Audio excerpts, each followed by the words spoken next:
आदेश दिया है कि प्रस्तावना स्तंभ का स्थापना करनी है, तो हमारे ऑफिस में जगह है नहीं कि स्तंभ लगा सकें।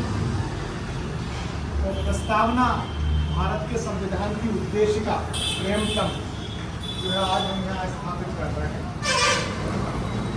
और प्रस्तावना किसी भी किताब के शुरू में दी जाती है जिसमें क्या बताया जाता है कि उस किताब के अंदर है क्या।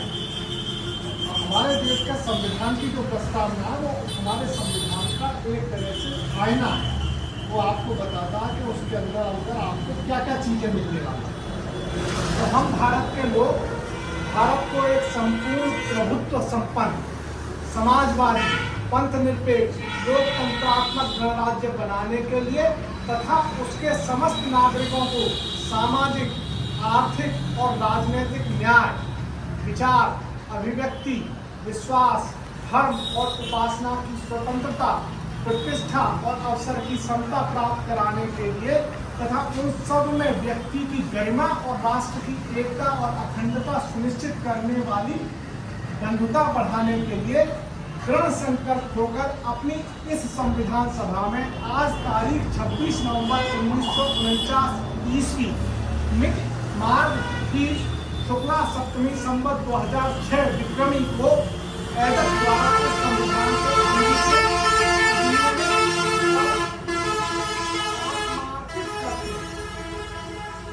यानी कि इस संविधान में हमें व्यापार करने की बराबर की छूट है, हमें राजनीतिक रूप से समानता है। ऐसा नहीं है कि मैं किसी जाति विशेषताओं या धर्मताओं को मैं मुझे वो हक नहीं मिलेगा जो दूसरों को मिल जाएगा।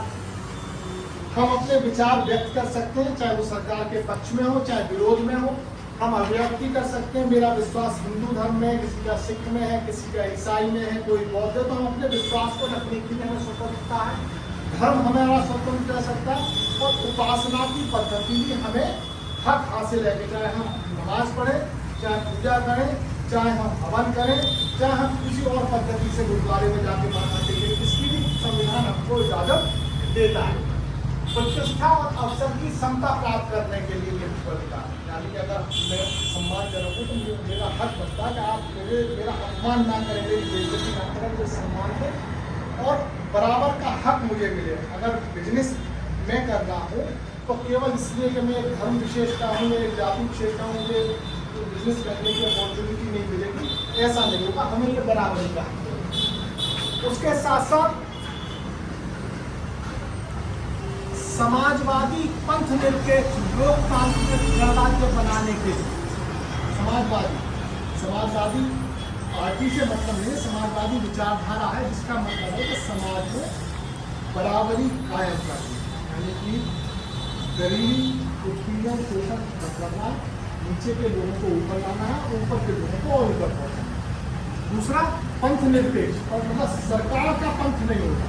सरकार न हिंदू होगी, न मुसलमान होगी, न सिख होगी, न ईसाई होगी, न बौद्ध होगी।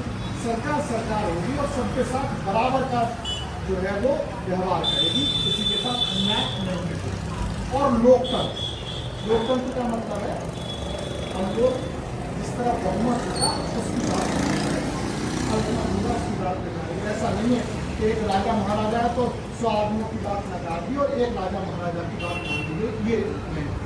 तो ये जो हमें समानता देता है ये कोई धर्म नहीं देता। समानता का अधिकार न हिंदू देते हैं, न मुसलमान देते हैं, न सिख देते हैं, न ईसाई देते हैं। हमारे यहाँ जात पात है, नीचे भेदभाव है। यही एक भारत का संविधान जो है वो हमें बराबरी का दर्जा देता है।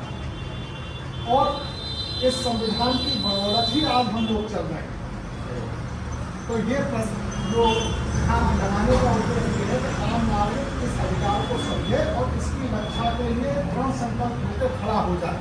अगर कभी कोई इस पे आँच आने की कोशिश करेगा तो इसका मतलब ये तो मेरे और तुम्हारे पर हमला कर रहा है, तो इसकी रक्षा करने का हम सबका कर्तव्य है। और इस पर अगर कभी कोई अपने दोस्तों के बढ़ते, अपने सांसदों के बढ़ते, अपनी सरकार के बढ़ते बदलाव लाने की कोशिश करेंगे तो वो सबके खिलाफ हमको लड़ाई लड़